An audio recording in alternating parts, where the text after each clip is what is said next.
I was one of 3 girls that were left in the basket at Holy Rosary. The father came to my dad's work and asked my dad if he and my mom would like to come to the rectory. He had 3 little girls that he thought maybe my mom and dad would like to check out. What year was that? 1942. Did they have children at that time? They had one, and he died.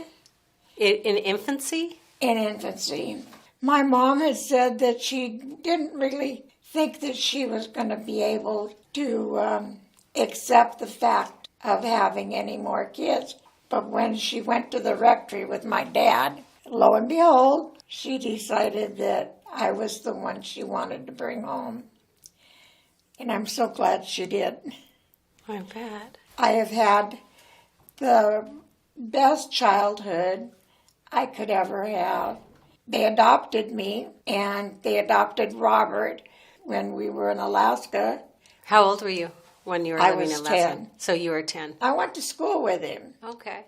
And one day he had come over to the house, and he was in tears, and I asked him what was the matter, and he lifted his shirt, and I started crying.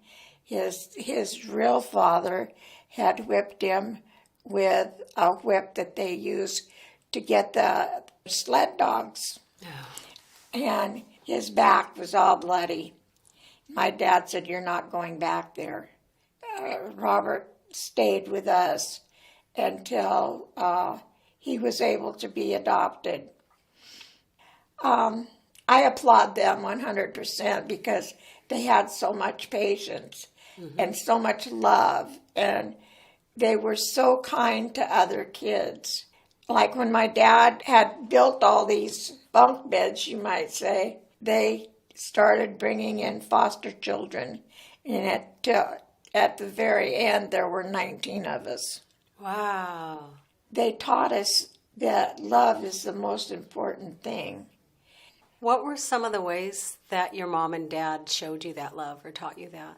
The one thing that made me realize that we were all special was when we sit down to dinner, my dad would pray with us. And after he prayed with us, he'd ask each one of us, "How was your day?" All 19 of you? All 19 of us. And by that time, he'd be eating. And he'd go, "Let's not make it too long, just make it short." We all laughed and had a great understanding of what our life was about. When somebody new comes into your life, it's not hard to give your love or to hold them and say, "It's all right, you're going to be fine."